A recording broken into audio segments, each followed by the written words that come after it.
Diana couldn't sleep. She picked up her bedside phone to call her mother.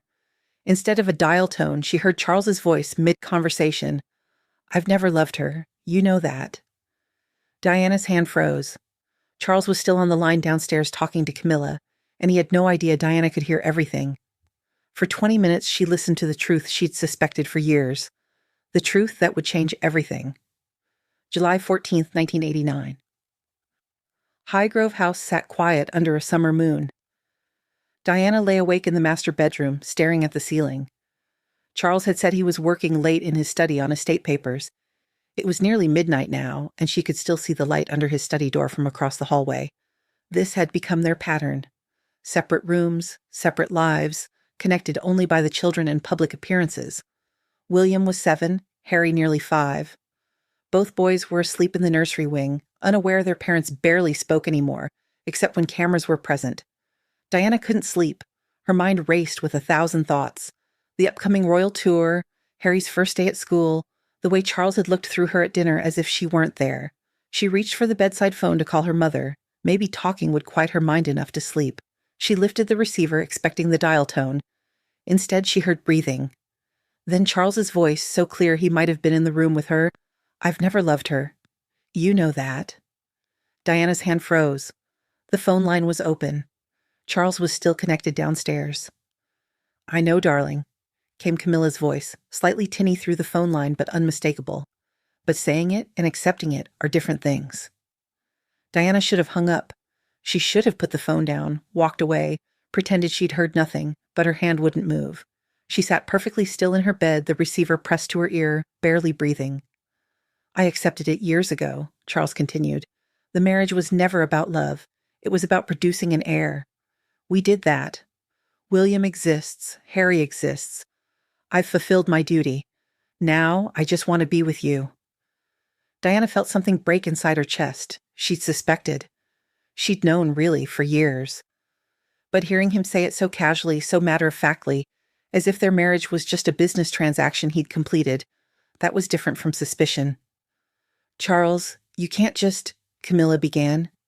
"Why not? I never promised to love her. I was honest from the start. I told her before the wedding that I didn't love her, that this was about duty, not romance. She chose to marry me anyway." Diana's mind flashed back to that conversation 3 days before their wedding. Charles sitting in his Buckingham Palace study looking uncomfortable as he explained that love means different things to different people, and that duty and affection could build a strong marriage. She'd been 20 years old, terrified, already in too deep to back out with the whole world watching. "She was so young," Camilla said quietly. She didn't understand what she was agreeing to. She understood enough. She wanted to be Princess of Wales more than she wanted a love match. "We're both getting what we wanted from this arrangement." Diana bit her lip hard enough to taste blood. That wasn't true. She'd wanted love. She'd believed it would come, that Charles would learn to love her, that being a good wife and mother would be enough. "How is she handling things?" Camilla asked. "Badly. She's become increasingly emotional, increasingly difficult. She cries at the smallest things. She's suspicious of everything I do. The palace staff finds her unpredictable." Diana felt rage building alongside the hurt. She wasn't emotional for no reason. She wasn't suspicious without cause. She was reacting to being gaslighted, isolated, and lied to. "Is it true about the eating disorder?" Camilla's voice was gentle, concerned in a way that made Diana want to scream. "The bulimia?" "Yes. The palace doctors are trying to keep it quiet, but she's not cooperating with treatment. She says the stress of the marriage is causing it, but honestly, I think she's always been unstable. The Spencer family has a history of mental fragility." Diana's hand shook. She wanted to slam the phone down, to run downstairs and confront him, but something kept her listening. Some instinct told her that this conversation, painful as it was important evidence. "You don't really believe that," Camilla said. "You know what she's been going through. The isolation, the pressure, the public scrutiny, and finding out about us can't have helped."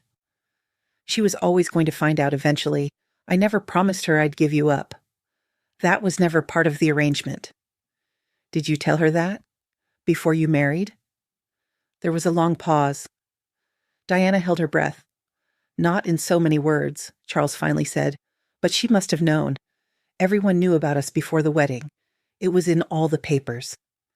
Charles, knowing you had a past with someone and knowing you planned to continue an affair throughout your marriage are very different things.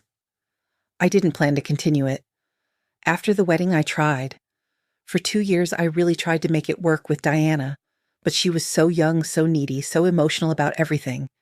Every conversation became a drama. Every day was a crisis. I couldn't breathe.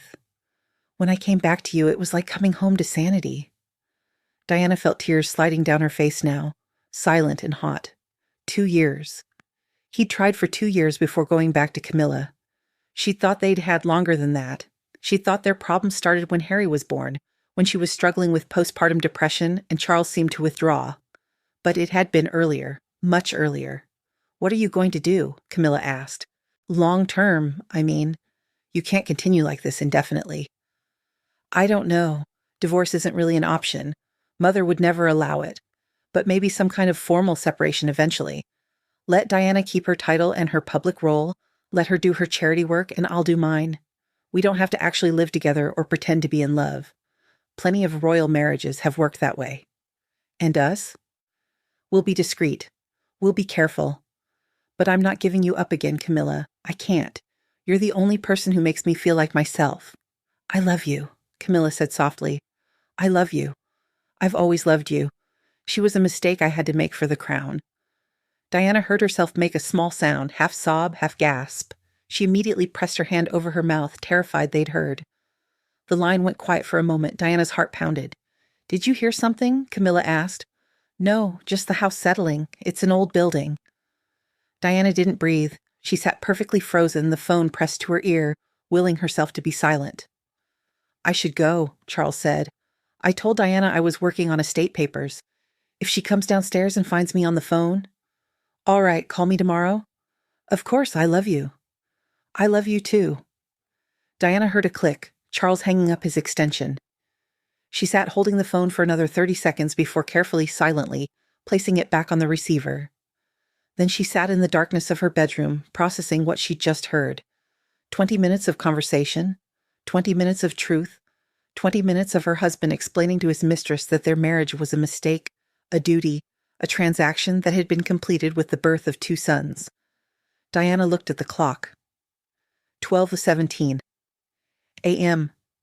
She had 2 choices. She could confront Charles right now, while the conversation was fresh, while her rage was hot.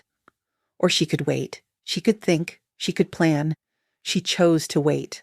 The next morning at breakfast, Charles was reading the newspaper when Diana entered. He looked up briefly, nodded, went back to his paper. How was your work last night? Diana asked, keeping her voice light. Tedious, but necessary. Estate management is dreadfully boring, but someone has to do it. Diana poured herself tea with steady hands. You were up quite late. Was I? I lose track of time when I'm working. He was lying so easily, so casually, as if she were a child who could be placated with simple deception. Charles, I need to ask you something. He looked up, mildly irritated at being interrupted. What is it? Are you still in love with Camilla? She watched his face carefully, the micro-expression of surprise before his features smoothed into careful neutrality. Diana, we've been through this. I'm not asking if you're having an affair. I'm asking if you're in love with her. My relationship with Camilla is complicated. She's an old friend. Do you love her? Charles set down his newspaper with an exasperated sigh. What brought this on? Has someone been feeding you gossip again? Answer the question. Do you love Camilla Parker Bowles? I care about her as a friend, but you're my wife? That's not what I asked. Do you love her? Charles stood up. I'm not having this conversation again. You become hysterical whenever her name is mentioned. This is exactly the kind of emotional instability I was talking about with your doctors. Diana felt ice in her veins.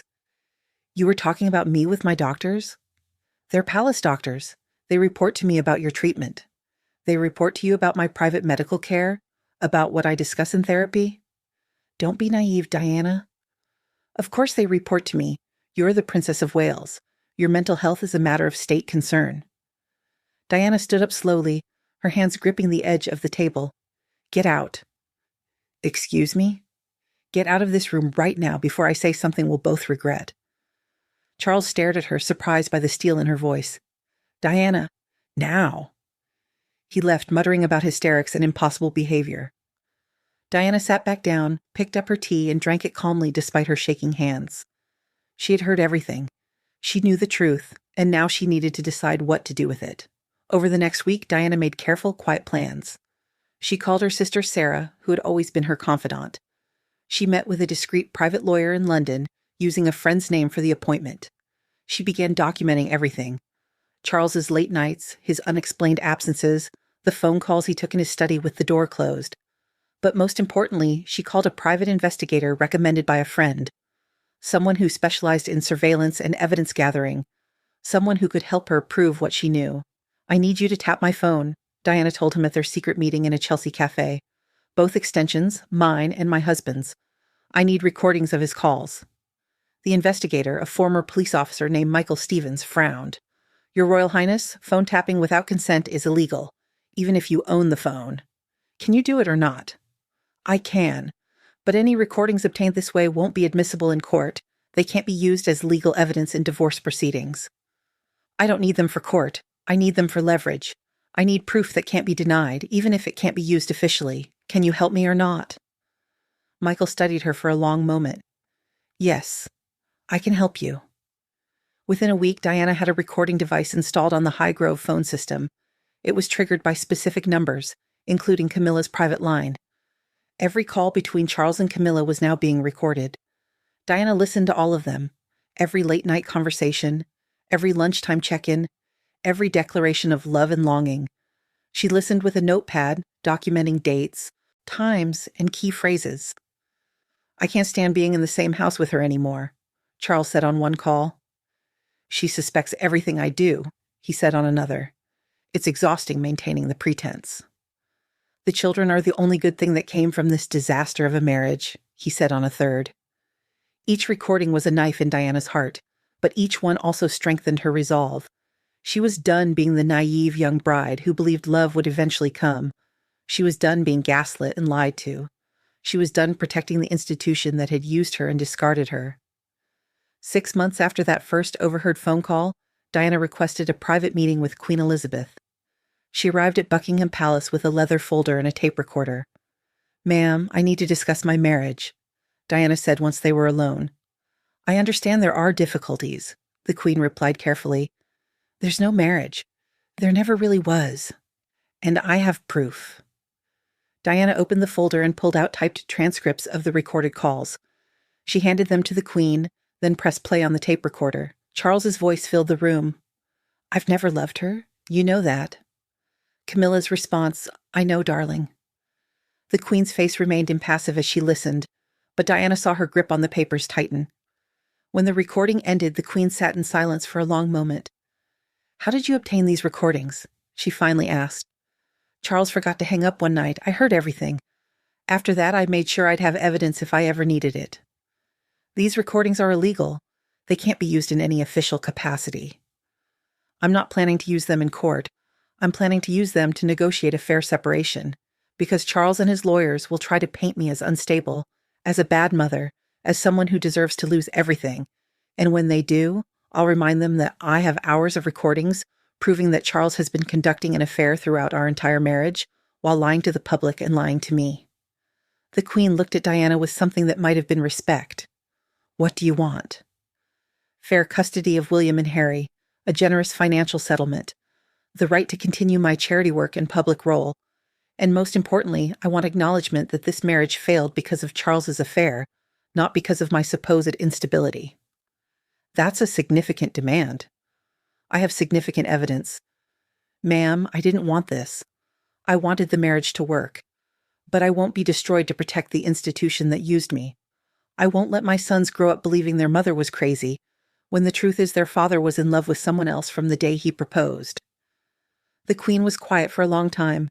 Then she nodded slowly. "I'll speak with Charles. We'll begin discussions about a formal separation." "Thank you, ma'am." As Diana left Buckingham Palace that day, she felt something she hadn't felt in years. Power. Not the power of her title or her position, but real power. The power that comes from knowing the truth and having proof. The separation was announced 6 months later. The divorce followed 3 years after that. And through it all, Diana kept those recordings safe, stored in multiple locations, ready to be used if anyone tried to destroy her credibility or take her children. Charles never knew she'd heard that first phone call. He never knew she'd recorded dozens more. He only knew that somehow Diana had evidence that made his lawyers nervous and made the palace cooperative. Years later, after Diana's death, some of those recordings became public through various channels. The world finally heard what Diana had heard that night. Charles telling Camilla he'd never loved his wife, that the marriage was a mistake, that Diana was just duty fulfilled. And the world finally understood what Diana had known all along. She hadn't been crazy or unstable or paranoid. She'd been right, and she'd had the courage to prove it, even when everyone told her she was imagining things. Sometimes the most powerful weapon isn't rage or revenge. It's simply the truth, documented and undeniable. Diana's accidental eavesdropping that July night gave her that weapon, and she used it not to destroy, but to protect herself and her children from an institution that would have gladly sacrificed her to maintain their preferred narrative. The phone call Charles forgot to end properly didn't just reveal his affair, it revealed the truth about their entire marriage. And once Diana knew that truth with certainty, she could finally stop doubting herself and start fighting back.